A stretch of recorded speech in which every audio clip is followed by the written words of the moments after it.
from Paris School of Economics and Université Paris. She's currently a postdoctoral researcher at the Free University of Bolzano in Italy. She's also a fellow at the Institut Convergence Migration in France. And she was a former visiting fellow at the Grove Lab of the Center for International Development at Harvard University, where she works with the team of Ricardo Hausmann. Her research focuses on the economics of migration and cultural identity in the context of an increasingly globalized world, using state-of-the-art methods of microdata evaluation. She highly values multidisciplinarity, and in that she tries to look at the research questions from different angles of different strands of social science, of course, including economics, but also sociology, psychology, and history. She has already published one of her papers about the effect of language training on immigrants' economic integration in the European Economic Review. And today she will be presenting her most recent working paper called Culture and Emigration, Evidence from the Hitler-Mussolini Migration Option Agreement. We are so happy to have you today, Alexia. Thank you so much for accepting this invitation.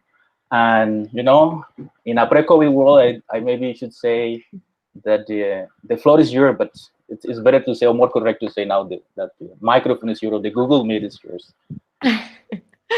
Thank you very much, Christian, for introducing me, and also thank you very much for inviting me. I'm very excited to present today. Of course, I would also be happier to be on the floor, you know, in Colombia, but I'm also very excited I get this opportunity today. All right, I'm now going to share my screen with you. Let me see. Okay, it says you can share your screen. You must grant permissions in order to screen share. Okay, let me just figure this out. 1 second. Okay.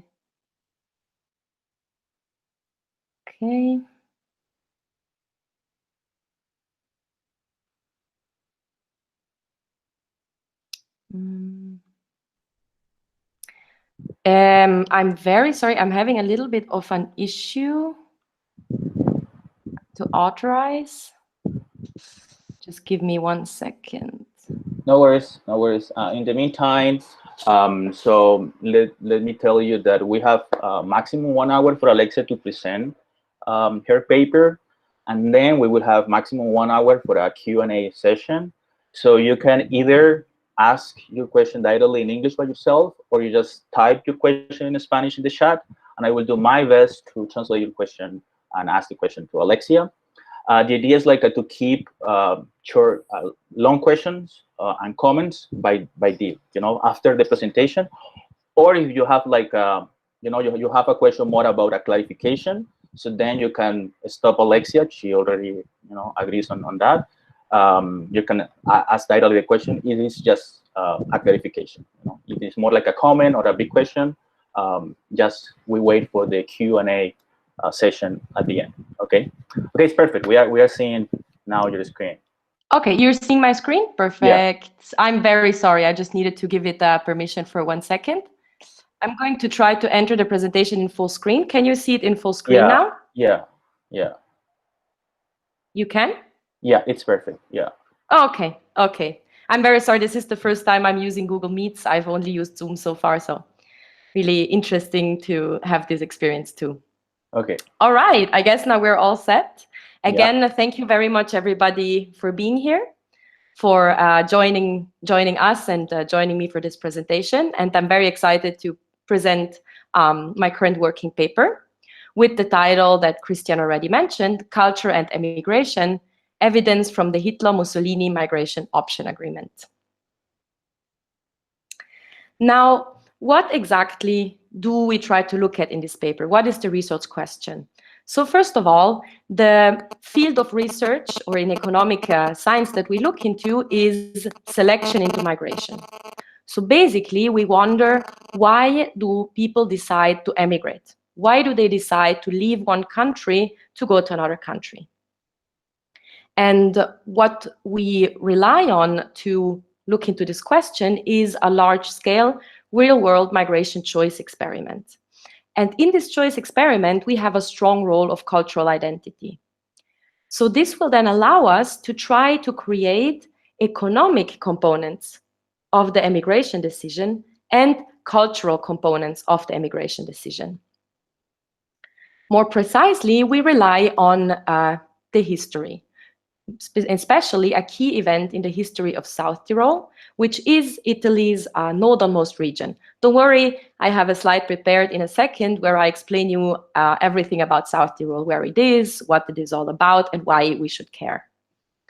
Now, this real-world migration choice experiment we speak about is called the South Tyrol Migration Option Agreement, and it was signed between Mussolini and Hitler in 1939.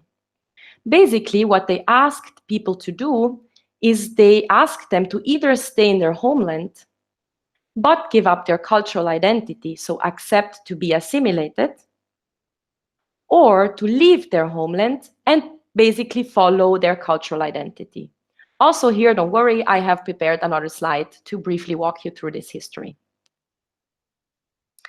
More precisely, this research paper is structured in 4 different steps that we will go through during this presentation. First, we define different indicators to try and proxy economic aspects and cultural aspects of the emigration decision. And we will categorize them as migration costs and migration benefits. Second, we will find out how these indicators affect the emigration decision. Third, we look into possible heterogeneity of effects. So maybe do we find different effects for women or men, or for a different household structure, etc. And possible alternative hypotheses. And finally, we will discuss in a theoretical framework, followed by an empirical application, how these cultural and economic aspects interact, and if there is an emigration threshold between these aspects. The literature and motivation for this paper has or follows several strands of literature.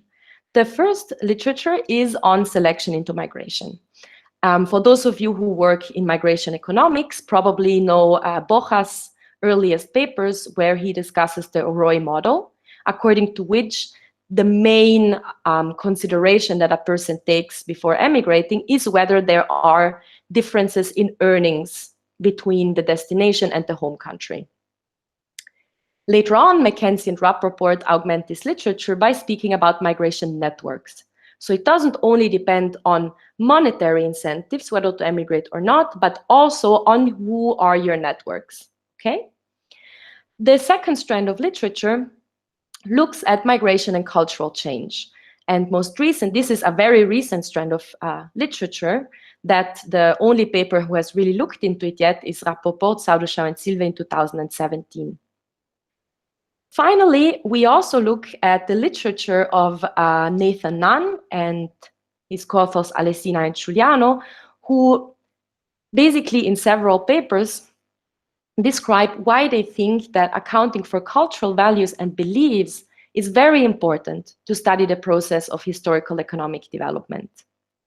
This literature a little bit goes in line with the literature on identity and preferences, which is basically Bizine and Verdier and their co-authors who work on this, who basically say that the sense of identity and what a person themselves or even a society perceive basically things as identity, how this interacts with the preferences and economic outcomes. So these are basically the 4 strands of literature we want to contribute to. And namely, we want to look at whether cultural preferences can be a significant factor when taking the emigration decision.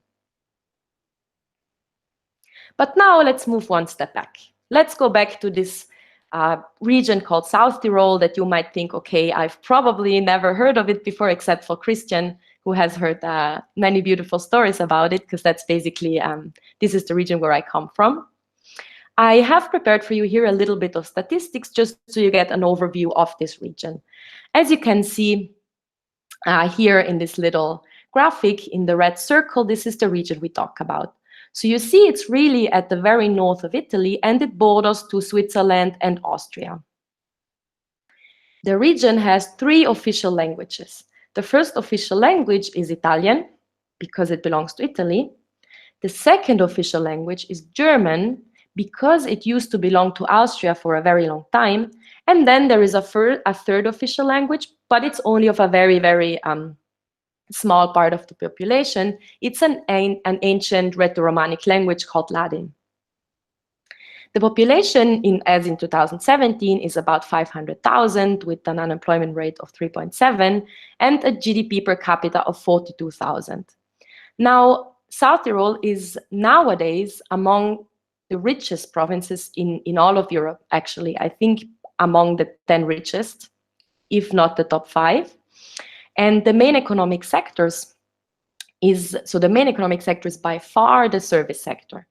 75% contributing to the GDP, and it's mostly tourism and commerce, really. 20% manufacturing and 5% agriculture. It's also quite popular for apples and wine. The main export goods are food and agricultural produce, it's apples and wine, and machinery and metal product. For example, there are also a few big companies who produce solutions for the winter sport. So they produce, for example, cable cars, and they produce, machinery to prepare the snow, basically. So now you can see this looks like a region that has it pretty well going on nowadays.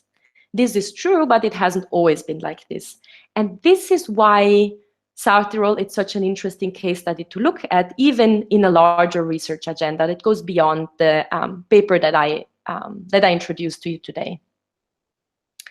So basically, until the 1970s, so not even that long time ago, the region struggled from a big cultural divide and also struggled economically because it was mostly agricultural, it didn't work really well. So, there was cultural and economic struggle between cultural and linguistic groups. But in these past decades, so really not so long ago, Italy has evolved to being the region, so South Tyrol has evolved to being the region in Italy with the highest GDP per capita and being in the top 20 of Europe. So there are a few lessons that we can maybe learn or look into, which is basically a path towards sort of an extended sense of identity, right? So basically not taking away the German ethnicity or the Italian one or forcing people into one or the other, but really finding a way for them to, efficiently and peacefully cooperate in a way. And all this was possible in the institutional frame of a pretty powerful autonomy statute that gives the province itself some certain autonomy and makes sure that all the cultural and linguistic groups are well represented. Here I have 2 photos for you, just so you have sort of a little bit of a picture in mind what it looks like. Vineyards, apple trees, mountains, and mountains like these ones, which are very popular for skiing and for tourism, which has brought a lot of money to the region. Okay, now let me briefly introduce you to the history of South Tyrol. I already mentioned briefly in the previous slide that the region has been going through quite some struggle in the past century. So basically, it was until 1920 that South Tyrol was actually part of Austria for a long time before that.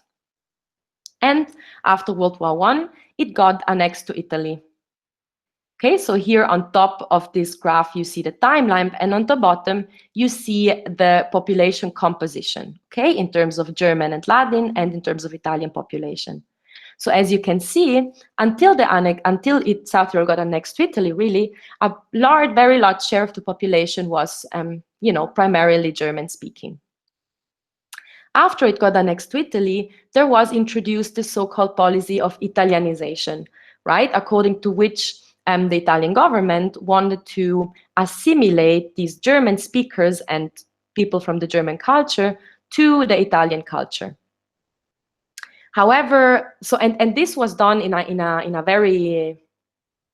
quite harsh way, in a way. So people had to change their first names, their last names, the names of the streets were changed. People in public offices had to be Italian, so they could no longer speak German. It was no longer allowed to teach and speak German in schools, also only Italian. So you see, it was really done in a quite a harsh way. And the population, the German-speaking population in South Tyrol, which by then was almost 100%, did not accept this. So they just fought against it. They didn't accept it at all. What happened then in 1939 is that by the time Mussolini was in the power in Italy and Hitler was on the power in Germany and Austria in the Third Reich, they signed an agreement. Basically because Mussolini wanted to make sure he could actually start to cooperate with the region, and Hitler wanted to reunite all Germans in one Reich. So they said, you know what, let's give these people an option. And so basically what they did is that they forced the people from the region to choose.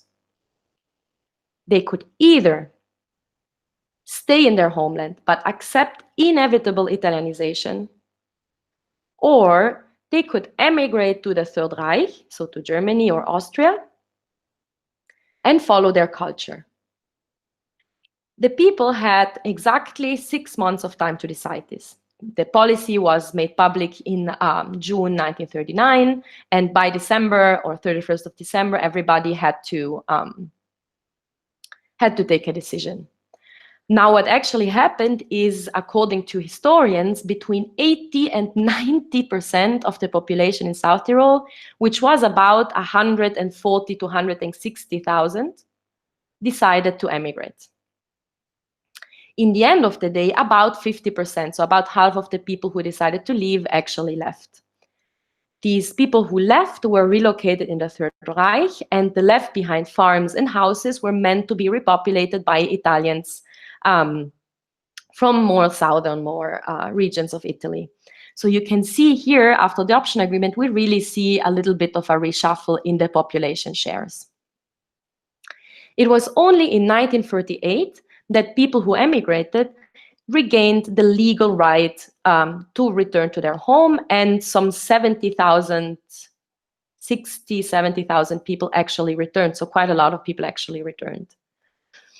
Now, the struggle still continued after that, because people in the region fought for their culture and fought for their language. And so the struggle really continued until the second autonomy statute was ratified in front of the United Nations in 1972.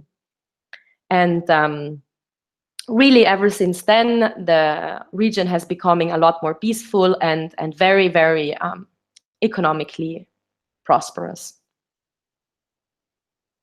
Do you have any questions so far, or is this little excursion in geography and history clear to you so far?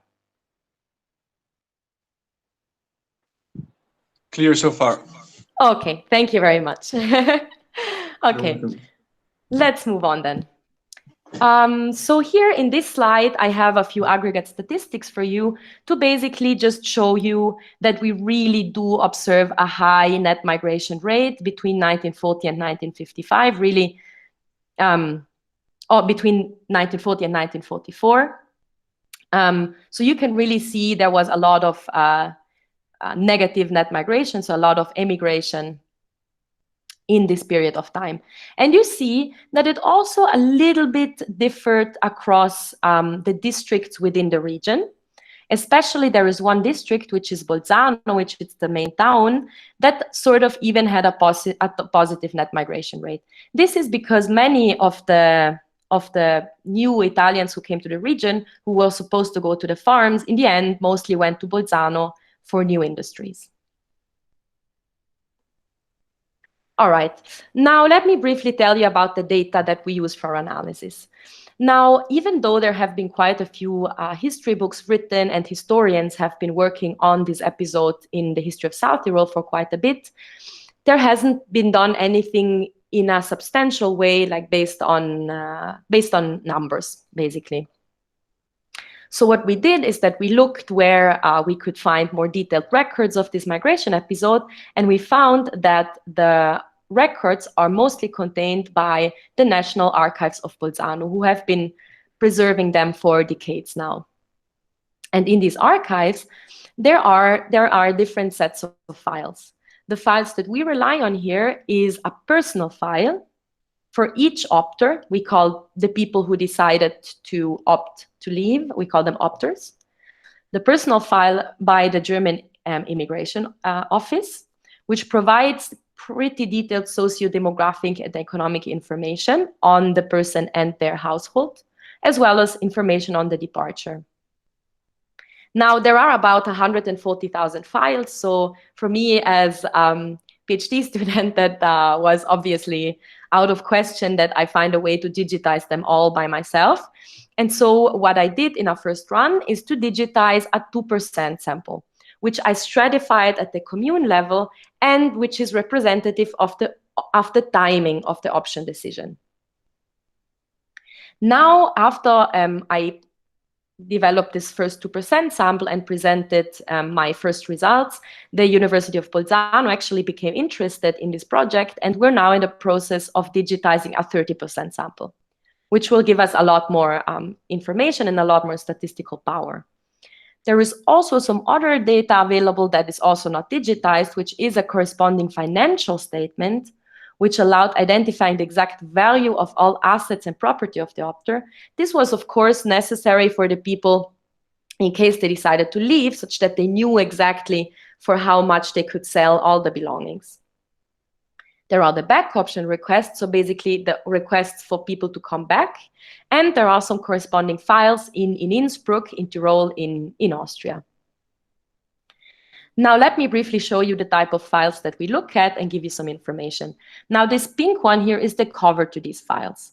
And already from here, we can have, or we can read some pretty interesting information. Namely, as you can see, these colored tabs here, they have a meaning. For example, if you have a black tab here, it means that the person ended up effectively emigrating.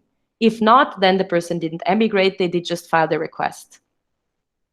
The red tab here refers to the labor market status of the person. So if it's red, it means the person was actively participating in the labor market, so working. If it was white, they were not, because we saw that some people were widowed, some people were unemployed. And green means that people had significant property, so that they were property owners. Now, this stamp here is very important for us to see because it corresponds to the black tab here. If we have this stamp with the A not crossed, it means that the person effectively left. Here we have the date when the request was filed and the officer who processed it. Then this is really the more interesting page, which shows all the socio-demographic and economic information. Of course, I have anonymized it, and it's all written in ancient German. So I'm not sure if many of you can understand it, but basically here we have the information of the opter. We have their job, we have their spouse, we have their children in this field, their parents, and we have eventual, or if they were, police records, illnesses, and previous migration history. On this side of the file, we have also some of the information double, so some that we have here is also reported in here. And here we also have some information on leaving. We haven't worked much with this information here on leaving, so if they want to leave in an apartment or a house, where they want to move, etc., because it's a little bit chaotic to deal with this. It's not very straightforward. Alexia, can I interrupt you? One question. Of course, yeah. This is Santiago speaking, by the way. How do you find the data quality when you analyze this type of all archives, which are physical? Do you have a lot of missing data, or are they mostly complete? So the files that we use, these files are the most complete records that are available. Of course, okay, as you say, they're not complete. Okay. So the thing is, because there is no register, there's no historic register that shows all of them, we cannot check how many and which ones are missing. We just know, because the archive director told us that, yeah, you know, some might have been lost or some might have been burned. The thing is, for us, as long as these things happen randomly, right? Yeah. It shouldn't really be an issue for our data quality. Okay. But the only thing we can really do is to rely on the documentation and to rely on the archive director who knows these files the best, who says this is really the most complete information we have, and that the ones who were missing probably went randomly missing. But yeah, there's definitely an issue about data quality. It's also a little bit difficult for us because we cannot really compare our descriptive statistics to anything, because there is historical work about it, but not really with numbers. All the numbers there were very rough and macro approximates. What makes us, and which is going to be the next slide, which makes us a little bit confident is that we find an emigration percentage that's very, very close to the one reported in the history books, where it said that about 50% of all people actually emigrated. So this kind of makes us hopeful that we do have a representative sample. And also, we know by, I anonymized the number. We know by the identification number how many in total there are for each commune. And what we did is that we did digitize the 2% for every commune. So we know that for every commune, we do have a representative sample. Does this answer your question? Yes, it does. Thanks.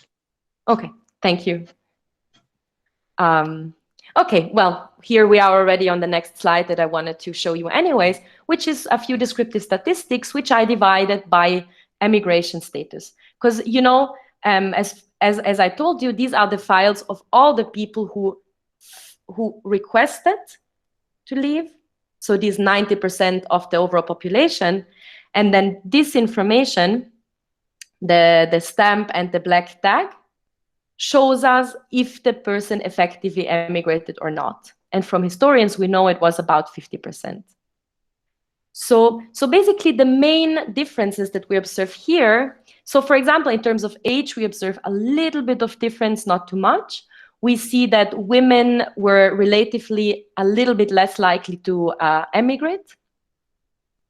What else we see is that people who had children were relatively less likely to emigrate. This might maybe be due to some, you know, risk-averse behavior, right? Because migrating, if you're a single and you're young and you're like, you know, I'm just going for an adventure, is definitely easier than if you have a household with children. We see a little bit of differences also by family status. So we see that single people were more likely to emigrate than, for example, married people, so people who are married or with families. And then we see also a few differences by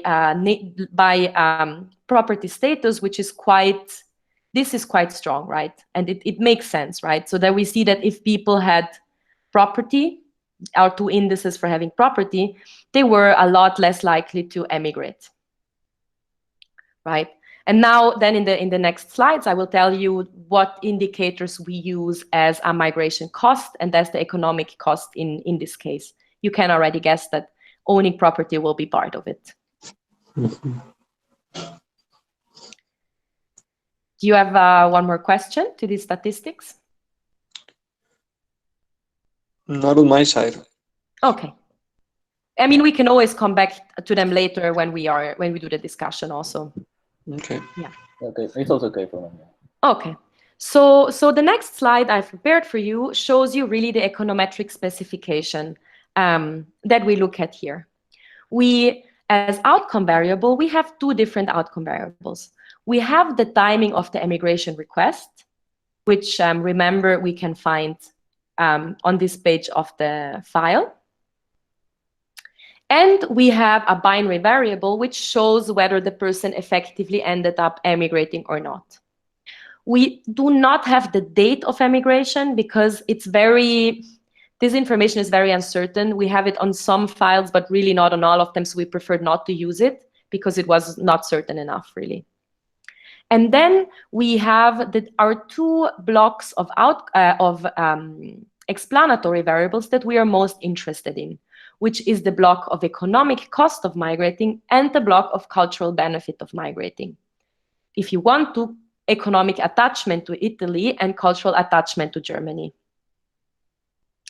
Now, the indicators we used for the economic cost of migrating is, on one hand, personal property, which makes sense because also in the descriptive statistics and also intuitively it makes sense that people who have property are probably less likely to emigrate. But then we also follow two more hypotheses that we find in the literature, in the history literature. We find that there was apparently some strategic decision-making also going on. So for example, if a farmer knew that his neighbor opted for leaving, he had an incentive to stay because he knew he could buy that property for cheap, right? Because the person was leaving and probably otherwise it would have been very difficult to buy that property. And also from history books and personal interviews with the people who are still alive, we know that the decisions were sometimes also taken at the family level, right? So what we use here also is family property. So we create basically a larger family tree using the information on the person's parents to connect people with each other in their extended families and look whether there was some strategic decision-making going on. For example, one part of the extended family remains to make sure to keep all the family property, another part of the family leaves to make sure to see what opportunities you can explore abroad. So really it was important in this analysis to include in the economic cost also these two indicators and not only the personal property. Next, we look at the block of cultural variables. Now, of course, finding a way to proxy for culture is extremely difficult. Even in the literature, it is starting to be done a little bit, but it really mostly comes from the literature in sociology, which is where I found what I proxy here. So the cultural ties variables, I really divided them in three groups. I call them inherited cultural preferences, acquired preferences, and manifested preferences. Inherited cultural preferences, I call the first name of the opter. So why is this? So this mostly comes from sociology literature, which states that the first name is a strong indicator, so the first name of a child is a strong indicator of the preferences of the parents. Okay? However, since here I rely on the first name of the person themselves and not on their children, I call it inherited cultural preference. So if somebody has a very German first name, I proxy it as a slight, tendency towards a more German heritage. So you may also imagine, okay, so how do you know if a name is more German or not? In order to do this, I rely on a list of operas from Richard Wagner. I don't know if you know him. He's a very famous music composer, or he was, obviously not anymore, a very, very famous music composer who was very, very, very popular in Germany and whose operas, most of the time, the characters have Germanic first names. So what I do is that I use a Wikipedia list of these first names, and I run a little algorithm on the software's data to see how similar the first names I have are to these first names, okay? To see how Germanic the names are.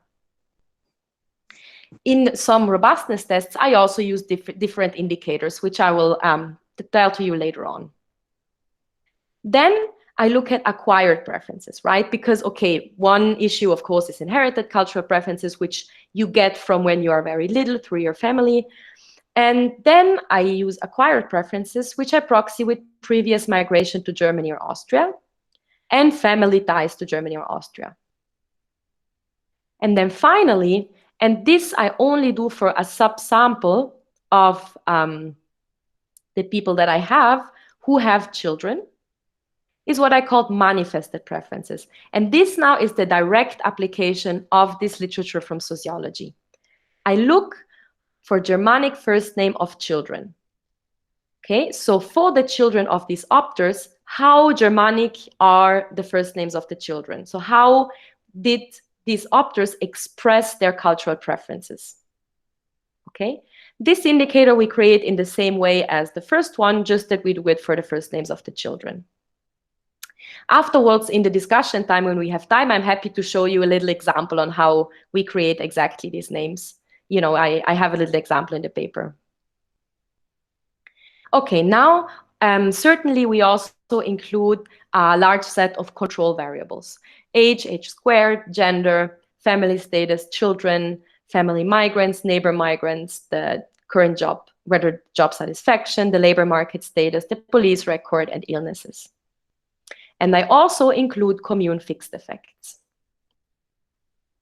All right, now let us see what this gives in terms of results.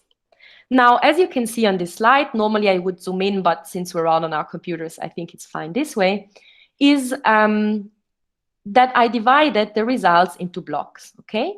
These are the results where we have application date as outcome variables. So how early or late did the people apply?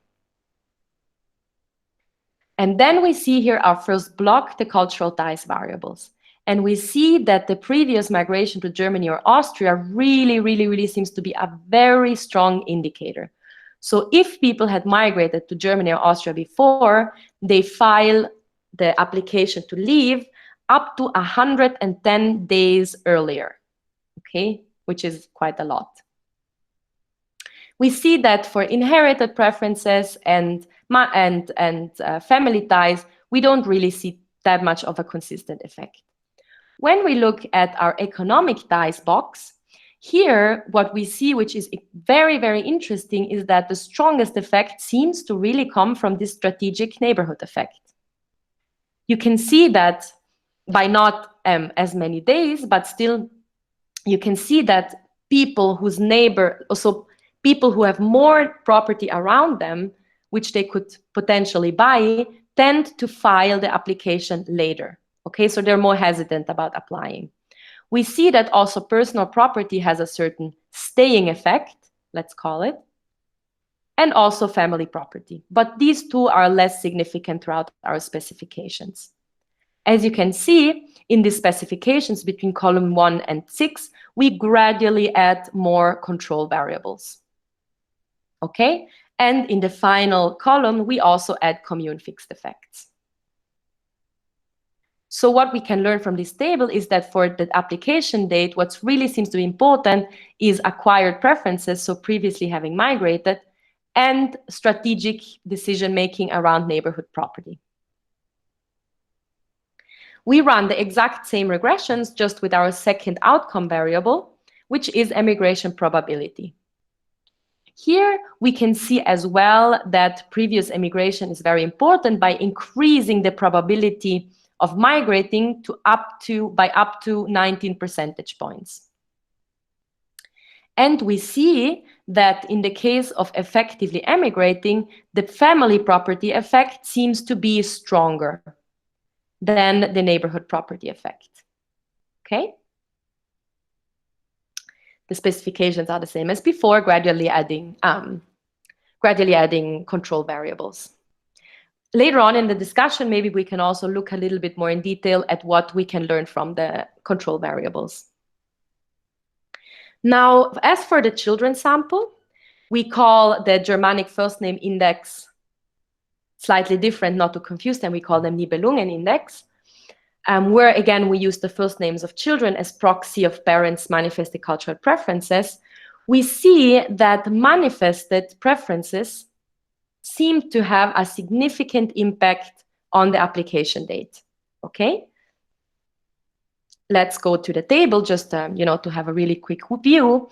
We see really that here the fact of having given the children a more Germanic name anticipates the application date. Okay, so people who give their children more German names apply earlier. We don't really see an effect of these manifested preferences for the emigration probability. Now, we may wonder, okay, but is this the same throughout the whole group of migrants, or maybe do we observe some heterogeneity of effects by family structure and age groups? And the answer is yes, we do. Yes, we do. We do observe slightly different decision-making strategies by family structure and age groups. So for example, when we run the same regressions, but look at single men, we find little importance of any of the previously mentioned variables. It really seems that single men maybe have a higher risk-taking behavior because they don't have so much to lose if you want to.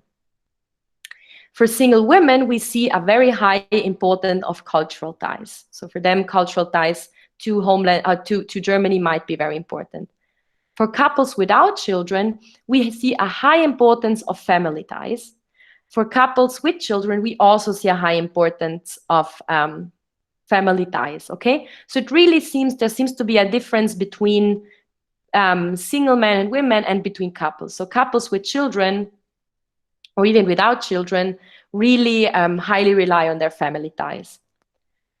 Then we look at the age groups. We see that people below 20, again, we see little importance of any cultural economic ties. Again, maybe due to higher risk-taking behavior. Between 20 and 40, we see a high importance of the economic ties, right, of this block we saw. Between 40 and 60, a high importance of the cultural ties. And above 60, there is little importance of anything else but the family ties. So you really see there is some different strategic, some different decision-making going on across population groups. Now, sorry, Alexia, sorry. Yeah? What you call family ties, you mean like the name that was chosen by the parents? With family ties, I mostly mean, let me show you here, family property and the leaving decision that the family takes. So, but if it's family property, family ties and economic ties kind of overlap, right? Yes, they do. It's just for these specific population groups. For example, the people above 60, you can see that the only indicator that matters from the economic ties is the property. And the only other variable that matters is whether the family migrates or not. Okay, I see. Thanks. So it's really basically these two. Afterwards in the discussion, we can go into this a little bit, in a little bit more in detail also in the heterogeneity analysis. But this is basically what I mean with family ties. Yeah. Yep, thanks. Yeah, you're welcome. Then one very important alternative hypothesis to consider, which we also know from historians, is that there is some evidence, although not really certain, that there might have been some forced migration selection going on by the governments. So for example, in one history books, it says that Hitler wanted to reunite those Germans who were of unambiguous German race, healthy and with a morally and politically flawless character. Whereas Mussolini wanted to exactly send away the opposite, right? He wanted to send away morally and physically questionable individuals, right?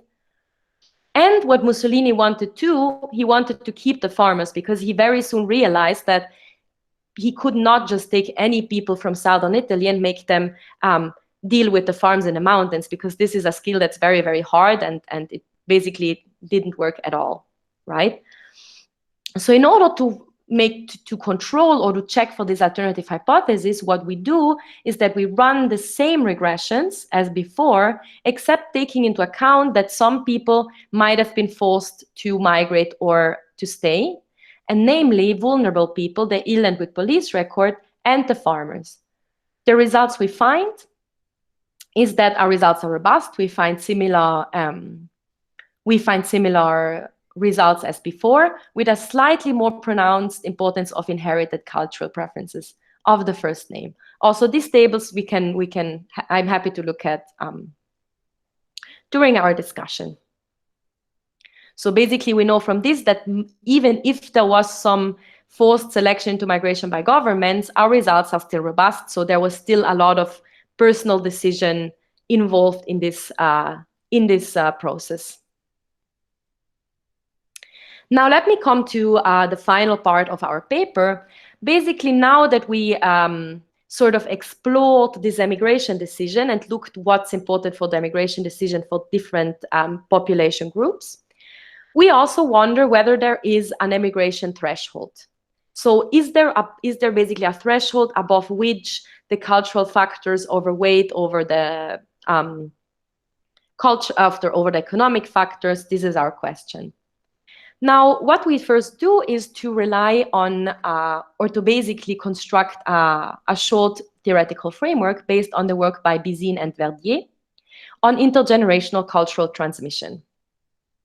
It is a simple compositional framework in a two-country setting that allows for international migration with a migration cost and heterogeneity within cultural types. So basically, very simply, we have two countries, H and D, home and destination, and two cultural types, I and J. For example, assume in our case, I is German and J is Italian. We call Q tau K the fraction of agents of cultural type tau in country K. So then Qi will be the share of agents of cultural type I, and Qj, share of agents of cultural type J. Now, agents of each cultural type derive an additional utility from interacting with agents of the same cultural type, okay? Which this is basically to say that if you are surrounded with individuals of your same cultural type, you get a certain externality out of it, which we call social externality, okay? Which basically gives us the following utility function of our agents, okay? Utility of agent of type I in country K is 1 plus the externality for I times the number of people of the same cultural type. Now we add the possibility for agents to migrate. There are two countries, home and destination. And we know that the equilibrium share of type I agents is larger in the destination country than at home.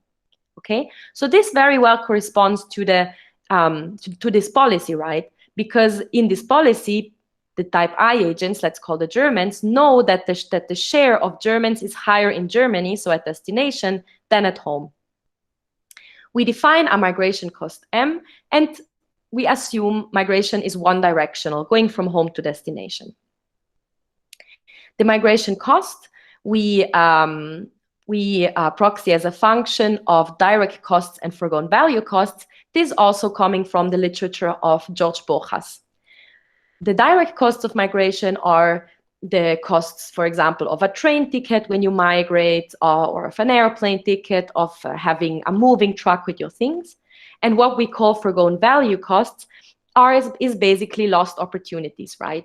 So for example, if you have property at home, you risk giving up this property for going abroad. Okay? But Borjas has one more component here, which is called psychological cost of moving, but we do not quantify this in our case. Now, more precisely, we discuss the case of group I agents. Okay, since in our example, corresponding to the policy, group J agents are not allowed to emigrate. Remember, this policy was only for the German-speaking part of the population, not for the Italians. So then an agent will choose to emigrate if and only if the additional utility from emigrating exceeds the migration cost. Given the above functions, we can derive a threshold level E star, whereas every agent emigrates if and only if the level E, so the level of social externality, is higher than the threshold level of social externality E star. Let me show this to you a little bit simpler in a graph. Basically, here we have the social externality and the distribution. And we see that in this first case, E1 star, we have a very low migration cost, okay? So we see that at a low migration cost, even individuals who are not very culturally attached will decide to emigrate. The higher the migration cost, the fewer individuals will decide to emigrate, and really only those in the upper end of the distribution will emigrate at a very high migration cost, right? So only those really highly culturally attached to Germany will emigrate if the migration cost is very high, okay? In this first example, we consider a low migration cost, for example, there only being direct costs. In the second, we consider also a certain level of foregone value costs, which increases the overall migration cost. We derive two propositions. First, if the share of agents of cultural group I is greater at destination than home, then the net migration gain for agents of cultural type I is strictly positive. Proposition 2, if emigration entails a strictly positive migration cost, then the emigration threshold is increasing in M, so in the migration cost, which is basically what you can observe in this little example here. All right, now what we also do is we try to empirically determine such a threshold. But what do we need to do for this? We need to find a proxy for the migration cost and for the utility from migrating that comes through the social externality. And therefore, we rely on the cultural attachment indicators from the previous sections and the economic cost indicators. What we do is we develop the migration cost in units, so it's easier to interpret. We sum all of the property owned by the owner or by the family or present in the neighborhood. We sum it all together, okay? It is a little bit trickier to find a good proxy for this utility from the social externality. But here again, we rely on the three indicators we saw before, the first name, the past migration, and the family ties. And we do two different exercises. Once we just construct a simple average, and once we carry out a principal component analysis to really catch the common component. What we get is this graph. Now, don't be scared. I know it looks very colorful and a little scary at first, but it's really a very simple representation of the linear prediction of the emigration probability. What is the name of this type of graphs? It's basically a linear prediction with two predictors. If you want to, I'm happy to share the data code with you. I had to find it also. No, it's just I had never seen it. This is why I want to understand. It's not very common in economics. So when I present it at economics conferences, sometimes people are like, whoa, what is this? But I feel like I quite like it because it captures very well the idea of what I'm trying to say. You tell me if it does or not, because I'm going to explain to you now. Go ahead. So basically, we see that the emigration probability in our sample ranges somewhere from 0.3 to 0.7. So between 30% emigration probability and 70% emigration probability.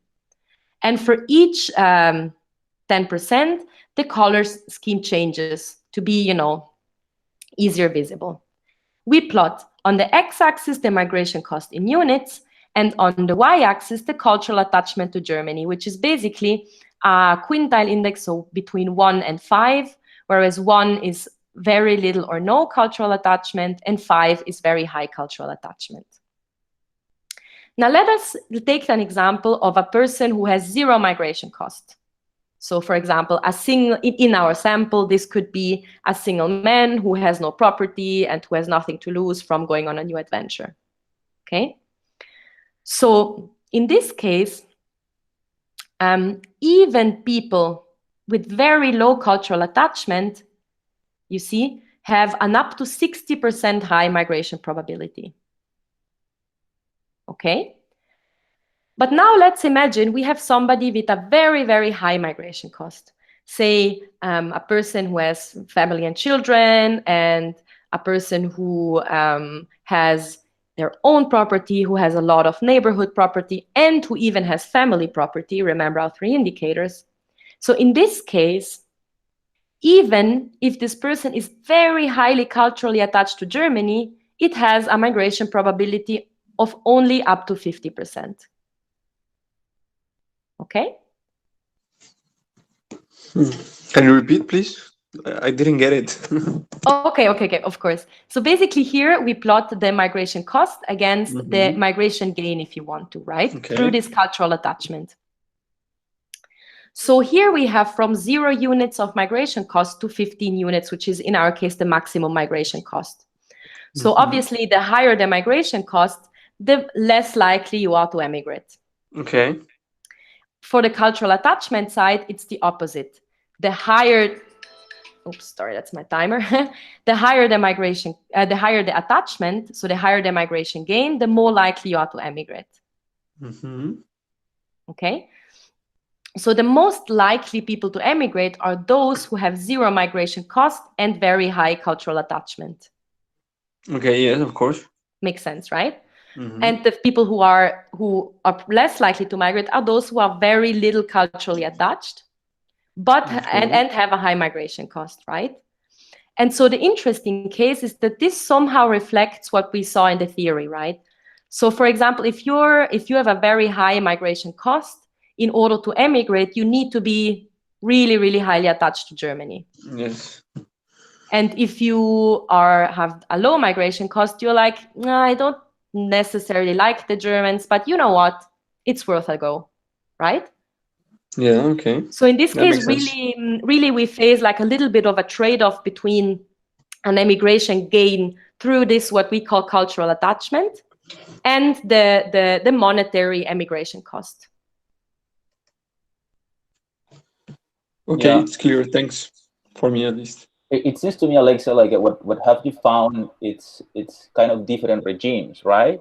So depending on the combination we have in the parameter space of migration cost, and the cultural attachment, we can end up in a different regime, which is the color. It seems to me like we can see it that way.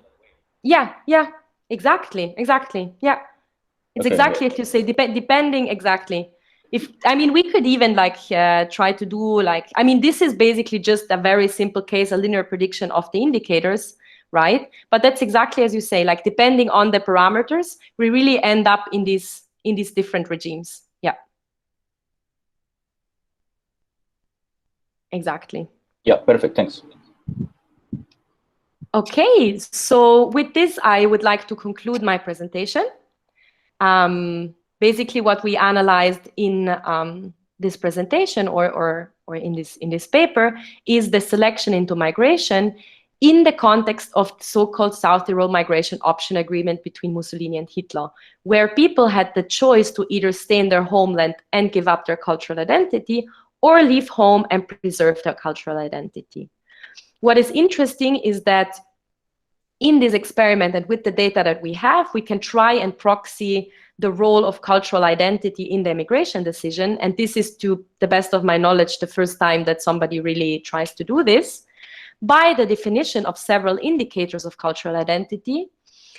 And we see that both cultural ties and economic ties to some extent matter for this decision. We also see that it really depends on the population group we look at by age and family structure. And we try to theoretically and empirically discuss an immigration threshold. So what do we see in terms of trade-off between this cultural gain, let's say, and the economic cost? Okay, well, thank you so much. This is it from my side. And I'm, happy to start the discussion. Okay, thank you so much for your fascinating presentation. So let's start now with the Q&A session. So as I said previously, if you want to ask a question, just type your name in the chat and you can ask your question by yourself in English, or you can just type your question in Spanish and I will do my best to translate your question to English and Alexia will be able to answer your question then. So, oh no. Can I just ask a question? Can you still see my presentation? Yeah. Yes, we can. Can you see my entire screen or just the presentation? No, only the application window. Ah, okay, great. Because now I can see your faces too. That's nice. Perfect. Okay, so I mean, I can have a couple of questions, Alexia. So I can start if you want. So, I would like to ask you can elaborate more about the mechanism you have in mind about the effect of the family, you know, when the property associated to the family and the property associated to the neighborhood, on the decision of migration, you know, because I mean, it seems to me, if I remember well, like in some of your results, the sign has changed between the neighborhood effect and the family effect. So that's kind of intriguing, you know. So it means like I would be happy to buy cheaper the property of my neighborhood, but when it comes to my family, you know, maybe there is like some moral value that prevents me from doing so. If I got right the sign, not in the application date, more in the probability. I think it's the next slide. Yeah. Yes. There we go. So the thing is, this neighborhood property and family property channels or mechanisms, these are, to be honest, also in my opinion, some of the most interesting results that we find, right? Because it's really the strategies that people have in mind when they take a decision. And what we observe here, indeed, is that family property decreases the emigration probability, right? Which is what you said. My family property, like the property of my family, really matters a lot to me, so I'd rather protect it instead of leaving. And then here, the neighborhood property has sort of the opposite sign, right? So here, it seems to increase the leaving probability in a certain way. However, the problem is, in these specifications, we don't find very much significance, because we also see a change of the sign once we add more control variables. So to be honest, I would be very cautious with interpreting in these specifications the neighborhood property. So we find a very robust, no, I clicked on a slide and now it jumped. Let me scroll back down. Sorry for that. In these specifications, I really would be very cautious to interpret the coefficients we find for the neighborhood property. We see that the neighborhood property seems to matter very strongly for the application date, because I see there a little bit different mechanisms going on for the application date and for effective emigration, right? So the application date is more, you know, I have this possibility to apply, which doesn't mean I have to leave. I can always, you know, decide to leave then or to not leave, right? And so in a way, there might be different mechanisms going on between the simple application and the actual emigration. And where we see that this strategic decision around the neighborhood property is very strong for the application date. So it seems to me like a more an intuitive thing that comes to your mind, which is like, oh, wait. But if my neighbor leaves, then I might have the possibility to buy their land. I might wait with filing an application because I want to first see if they actually leave, you know? So in this way, it's possible that it delays the application date. Does it make sense?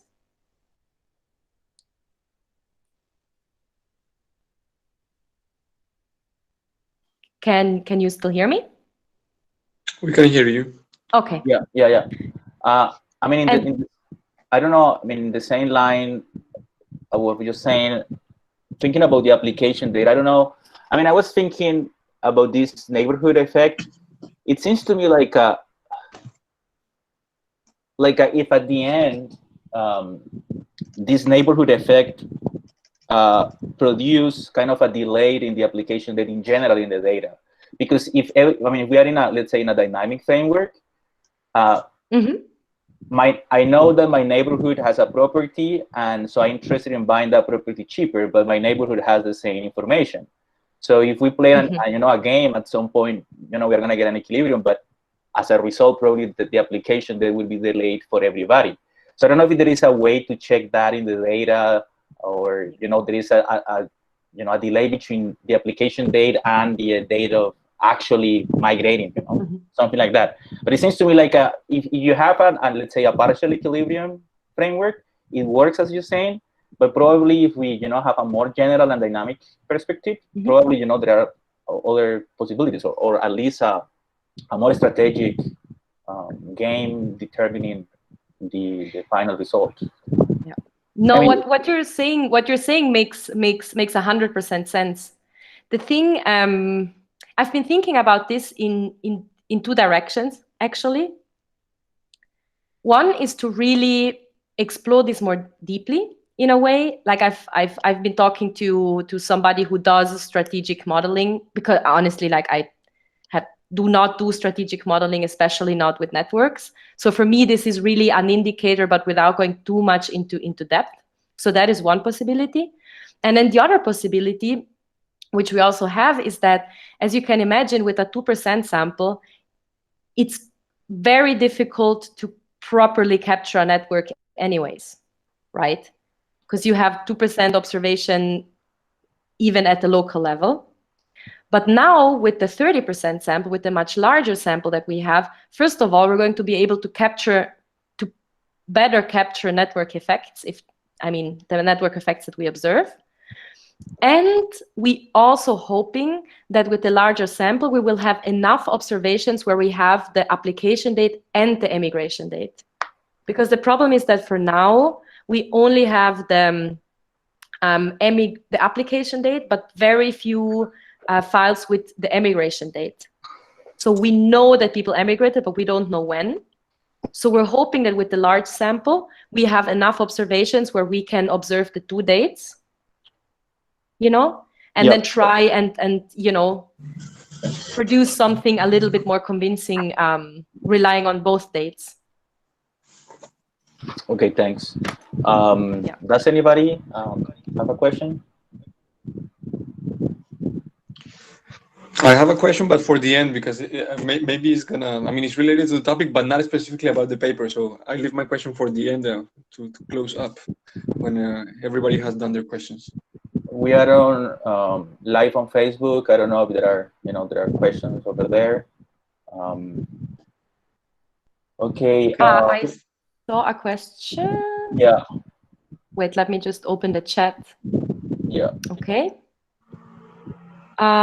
So the first question I see is, how does the German name thing work? It is based on Richard Wagner's opera cycle, Der Ring des Nibelungen. Yeah. It's so the thing is why we call it Nibelungen Index is because it's just the Nibelungen saga is a very famous saga of Richard Wagner. And we very simply used a list on Wikipedia of all the Germanic names that appear in the operas. So you can imagine it as a list of names that appear in the operas, the list of first names in our sample. And then we ran an algorithm which shows the similarity between them, right? So in the end of the day, we see from this matching, we get very many zeros. So basically not at all Germanic, and ones, 100% Germanic. So for example, if somebody is called Joseph, for example, Joseph would be a 0 because it's not at all Germanic. If somebody is called Siegfried, Siegfried would be a 1 because that's like a 100% Germanic first name. So then what we do is that we have in the robustness test specifications where we add the indicator between 0 and 1. But for our main specifications, because we are not really sure how well the other algorithm works for everything that's in between, we only use 0s and 1s, okay? We only use the name is not Germanic or the name is Germanic. So this is kind of what we have in mind. And something that I also didn't show in the presentation because it would just have been too long is that we also use a different name of proxying how German a first name is, which is basically I did this manually, and for every first name we have in the sample, I Googled, like basically I checked on the internet whether this is a name of German heritage, Italian heritage, of both, or what the heritage is. And then based on that, I chose how German a given name is. However, since this is a quite arbitrary method of doing it because it hasn't been proven anywhere in literature or shown anywhere in literature, I prefer to rely on the Germanic indicator for this. Does this answer your question, Juan?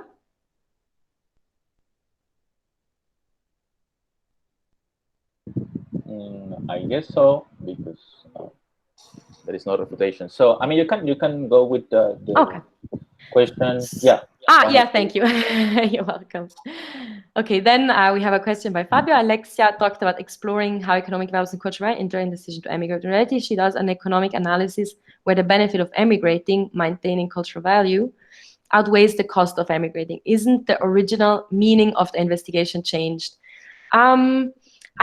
Yeah. So the thing with this paper is that it's somehow a little bit of an exploratory paper. All right. It's basically the first paper I write with this data. And really what I'm trying to do is to wrap my mind around this, this phenomenon that we observe in the data, around the patterns that we observe in the data.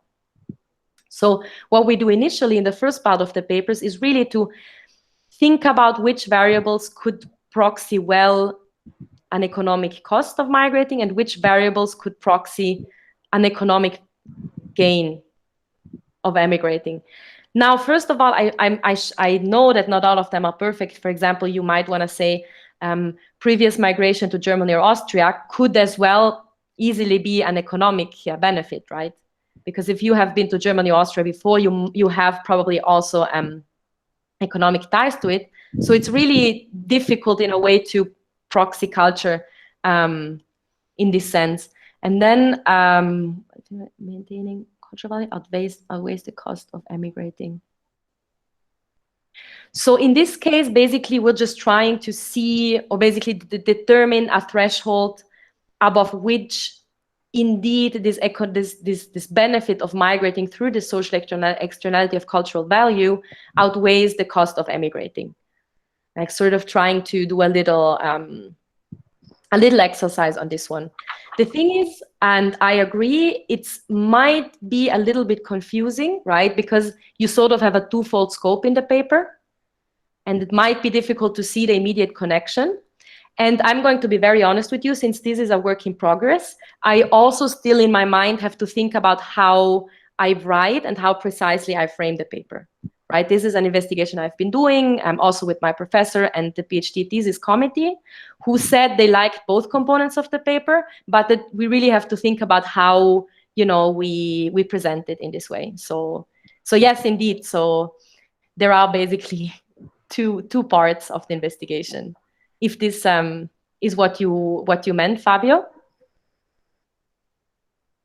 Okay. Yeah. No. Thank you. Thank you very much. So thank you, Alexia. Someone else has an extra question? You can, you know. Comments? Yeah, sure. Oh, I'm very sorry. My dog is barking. Now she stopped barking. No worries. Go ahead, Doris. Okay, thank you. Say hello to your doggy. Hi, Alexia. Lovely work. I like the most Hitler's and Mussolini's opposite and perfectly equal points of view about who should be the people who they will be sending there and accepting in their places. I have two observations. First, I don't see how you can have a threshold analysis or find a threshold if you have a network structure or you have at least a probability distribution about the thresholds of the population involved. Mm-hmm. That's why, and when you present or analyze the role of neighborhood property, the problem is that you have there like an individual decision problem and not really a collective decision problem. Mm-hmm. Let's say people, and you have there again a strategic situation also. Yes. And in that sense, people are gonna they would do doing some kind of backward induction, and of course they wouldn't. None of them people or neighborhood property, none of them would be living, would be immigrating. So in that sense, I think, let's say the analysis would be more of a strategic interaction. and not really an analysis of threshold, in the sense that you have there the collective decision in which people would decide to go to their country, to their original country, by means of the number of people that are already taking that decision. So you don't have that there. Yeah. But I like pretty much the whole analysis.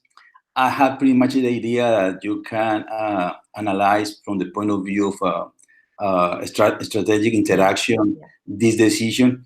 And I don't know if the fact that those people were in a context of war may have some kind of impact over the situation. Let's say that you have the call of the Reich, you have the call of people going back to the country. The country is taking over the world. So I don't know if that have an effect also in the cultural side of the immigration decision. So it was just that, but it's great work and congratulations. Thank you so much. Really, thank you very, very much for your comments. And so let me come to the first point. Actually, no, let me start from the second point. Let me start from the point on the war. That's the thing, right? Like there is one of the most famous wars in recent history going on. And of course, I think the decision was also definitely partly driven by things that were happening in the war, right? So if Germany, like in the times that Germany was winning, people were probably more prone to move to Germany. Then by the time that Germany was losing, they were probably like, okay, we probably don't follow. So here, this has something that for me in the very beginning, it has been very intriguing and strange, because I mean, we're speaking about deciding to move to Nazi Germany. Like you might think that is pretty crazy. The thing is that from at least what we know from history books and interviews is that people by the time, they didn't know yet what bad was going to come. It was in the very early stages. The points where Hitler was still promising all the good for all the German people and reunifying all Germans in one Reich, etc. So they didn't really see the bad then when they first took the decision. Also, apparently the people were very frustrated with the Italian side, just because of this crazy assimilation, Italianization policies. So from history books and from interviews, people really say that no matter what was happening in Germany, for them, they thought that it would be helpful, that it would sort of save them in a way. Now, what I was thinking of doing is to trying to see if in the data, we see different patterns, depending on always this timing of application date, depending on different war events, right? So see, for example, if there was a specific war event, do we observe a change in the pattern? Now, the reason why I didn't do this yet is because it is a quite small sample. So dividing it up too much leaves you with very few observations and kind of gives you skewed and biased results. But now, again, that we're working on this 30% sample, which gives us a lot more statistical power, our idea really is to see also, can we sort of see changes in the patterns of our data? For example, did more or less people apply to leaving, or did more or less people leave around the time when there was a major war happening, especially a major war happening with Germany involved? So this is definitely something we do wanna look into. Absolutely, thank you for that. And then for your second, actually, your first point is that I think you are right in that sense, that there is a lot more strategic, it's not a lot more of a strategic game than really an individual decision at this stage. So that it's really a strategic game at the family level, but also even at the community level. This is why I've also been discussing with my PhD supervisor, who says it could be really interesting to examine this from this point of view. Now, the thing is, I must be very honest with you, game theory is not my main field of study and not my main, how do you say it, my main research skills. So what I'm thinking of doing is to trying to cooperate with somebody who actually does game theory and works on games, and sort of try to figure out together how to explain these patterns we find in the data. And then especially what is going to be really, really super useful is to have more data. Because again, with the 2% sample, it's quite difficult to capture network effects. In fact, we're pretty surprised that we already find something, right? That we find something significant with these few observations. So we're very curious what happens when we have more observations. I hope this answers your question.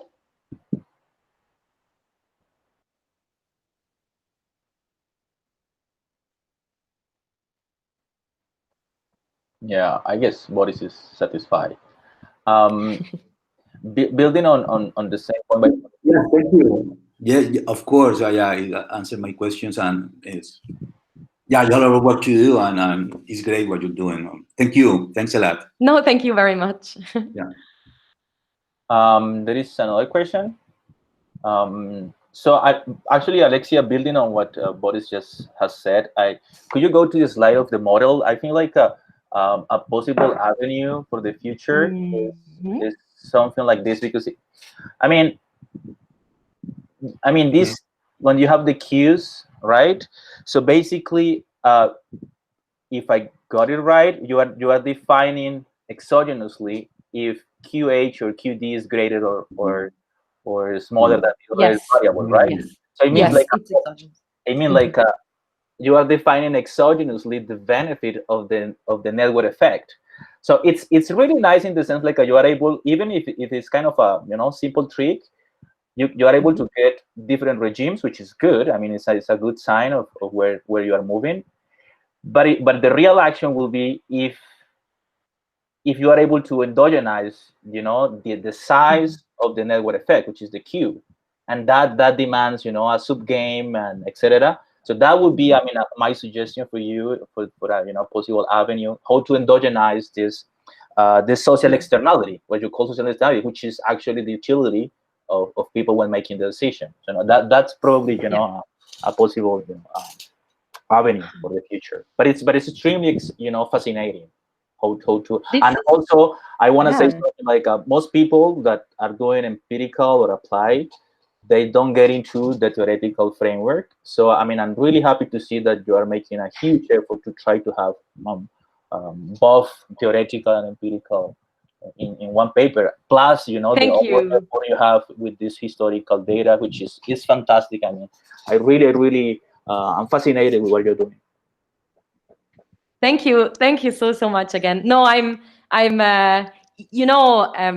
theory is not my greatest field of expertise, but I'm trying to give this a frame that makes sense, right? Because as you say, very much in empirical papers, we don't really see a theoretical frame that frames the question. So, I've been trying that.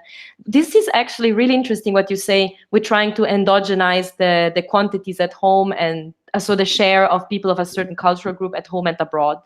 So you think, would you do this with, I don't know, maybe you could do that with an overlapping generations model, or you were more thinking? Yeah, overlapping my work, my work to see, the size of the cohorts. Yeah. Or you can do search. Of course, I'm totally biased because it's what I do. But there are multiple techniques. But right. I would say that should be the challenge. How we can endogenize this cue to see how people, and as Boris said, with the decision timing, that would be very interesting. That would be interesting how to make this endogenous. But if you can have a paper with this historical record, the empirical data, the econometrics, plus a theoretical framework, I would say that would be a very strong paper. I would have a very good chance to see it in a nice outlet. So yeah, I'm really like slowly tapping my way into where, because this is not really how do you want to say it, like a classic applied economics paper, right? It's not like, oh, I'm doing regressionist continuity design and this and that, so it has this and that structure. So really, I think what you say is honestly like very, very valuable to me, because I need to find really a way to present this research well, right? and also to find a way to make the theoretical framework more captivating, and also so that it can tell me a little bit more about the question, right? No, I would be really, really happy to talk to you, even like some time to have a Skype and to discuss more in detail what you were thinking, like more precisely what you had in mind. Yeah, sure. Let me see if there is, other questions. Let me know, please. If you have, you can type the question in Spanish, as I said before, and I will do my best to translate. So, I mean, don't be so shy. Let's take full advantage of Alexia being here with us. So, especially the undergrads. I mean, I'm so happy to see many undergrad with us today. So don't be so shy. You have a question in Spanish, just type it, and I will do my best to communicate your question. I'm completely sure Alexia will be happy to answer the question. The same goes for people that are with us on Facebook. We are live on Facebook, Alexia too. So let's see. Or maybe you just were fully clear, Alexia, as you usually are. People are just, no question, which is also good. That's fine. But also feel free to send me an email later on if something comes to your mind, or if, you have a question or a suggestion, or simply, want to talk about the research project. I'm really happy to get in touch with all of you. Yeah. So I think we don't have more questions, so we are coming to an end. I want to thank you again for being with us, for sharing your working paper. It was a fascinating project. I hope our students and our faculty probably see in your research project a possibility to keep pushing their own agendas. It's a way to keep advancing. And I will be happy to have you in Colombia next time, and this university and this Department of Econ, will be welcome you anytime you feel okay to come to Colombia. Of course, after this crisis is over. We are so happy to have you. Thank you so much. Thank you. Thank you very much. Thank you. Thank you. Okay, thank you so much. We officially done. Thank you so much for all the participants, and see you next time. Today there is another conference at 5 p.m. So you are all welcome to join again. Thank you so much. Bye. Bye. Bye. Christian, do we stay in the meeting, or is it like officially closed, or? I think it's officially closed. Okay. Okay. It's officially closed, Alexia. Okay. No so worries. yeah. Let's check. I mean, let's talk later. About. Definitely. Yeah. Let's just stay in touch. Maybe I send you an email. We set a date and time, and then we'll talk more about it. Because I think that's really an interesting way to go, an interesting venue to go. What you're? Yeah. I mean, okay. We can talk a little bit. It's not a big deal. Yeah. I would say. I mean, I'm very, very impressed. It's very good. But if you can improve a little bit, introducing more strategic reasons in the model, that would be a nice move. To me too, I think that's a huge push. I mean, that's something that Hillel has been saying a lot too. It's just for my PhD, so for my thesis defense, it just in terms of time, it wasn't possible to go into more detail. So I pushed this, this is as far as I could push the working paper before to defend the PhD, so basically to include it as a chapter, which is fine. But then from here, really the doors are open. Yeah. Doors are open, and Hillel said something too, that he would like to see something along these lines, because he thinks also that this is sort of the way to go to make this a really strong paper. Yeah, I would say, I mean, try, because it sounds to me, there is this famous paper about self-discrimination. What is the name of this? I'm so horrible with names, but it's a famous economist, a famous model. I mean, it's about, he shows, because the mechanism is more or less the same, but he has endogenous. You should read that model.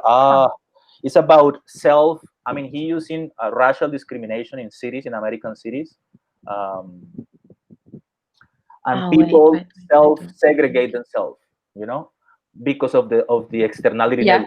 So you want to go, Latinos want to be with Latinos. So you end up surrounded by Latinos. But that, I would say, that's the pioneer model, and that is a huge literature that's coming from that. And I would say you should look at that model, because they use a strategic foundation to make the decision endogenous.